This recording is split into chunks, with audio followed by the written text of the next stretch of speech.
so as I have already saved a Python program for demonstration, so I have just opened this introduction to Python. Okay, so guys, you need to wait some more time to get the kernel starts. So because Python works on kernel, because it is a browser based application, so it takes some time to start the kernel. Once the kernel get loaded, you can execute the Python script. Okay, so guys, now you can able to see the we got a Python default, and now we have a kernel which is running at the backend. Okay, so this is how the Python Jupyter UI looks like. Okay, so these are the blocks where you write a Python script. So guys, first let us start from the first line of code, which will help us to understand how do we write a script in the Jupyter environment.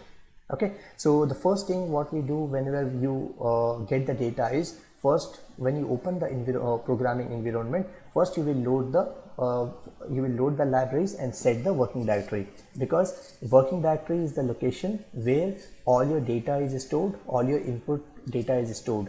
That data you need to load to your environment. The first thing we will do for any environment is we set our own working directory, where we will load the data, we will write the outputs, and we will do all the operations. Okay, so here import OS. OS is a library where you can which will help us to set the working directory. So OS stands for operating system, which help us for the input output operations. Okay, so for example, if you want to load a library to a Python, then import is a function which will help us to import any library. So OS is a library name. So once you write the script, and then the below we need to call the OS. So guys, what we do in the R is once you load the library in R, you don't need to call the same library every time with the respective functions. But in case of Python, you need to write a library name along with the function. So chdir is the function which is present in this library OS. Okay, so whenever you are calling any function from the library, you need to call the library, then followed by the functions. Okay, so this is a Python way of working. So here OS is my library name, dot chdir is a function which is present in OS library, which help us to set the working directory.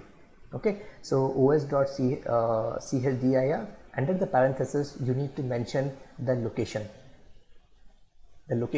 where you want to do a input output operations. Okay, so once you set this, so what you can do is you can click on the shift plus enter. So once you click on here, once you activate on this cell, click on the shift plus enter, so it will run. Okay, so now it got run. Now you have set your working directory. Now let us cross check whether the working directory is properly set it or not. Okay, so this is the OS is again a library name, and get cwd is a function which is present in OS, which will help us to identify the current working directory. Okay, so this cell is active, shift plus enter, you will see the current working directory. So guys, this is our current working directory where we can load the data, write the output, or if you want to do some IO operations, you can do in this directory. Okay, so now let us go down and see what are the different libraries available which we use in our day-to-day analytical projects. Okay, so guys, few of the libraries which we have already discussed in our class and its basic functionality. So same thing we are going to implement in this session. So I have imported few libraries to show you like how to import the different libraries in Python. So import OS. So import is a function. Again, I want to import the pandas, which will help us for the data frame. So import pandas as PD. So guys, as I told you that in the Python we need to call a Python library along with its function, like what we did here, os.getCwd. GetCwd is a built-in function present in the OS library. So that's why here I have imported the pandas and saved the pandas library in the PD object, because in every function which I am going to use from the pandas library, we need to call the library as well. So instead of writing the whole pandas, I am just saving that into a PD.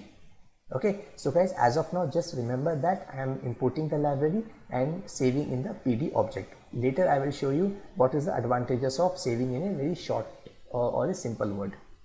Okay, so same like here, I am importing the numpy and saving in np.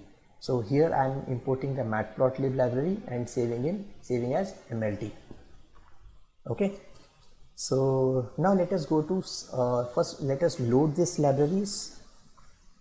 So star mark, it means that this cell is still running the code. So let's wait for some more time.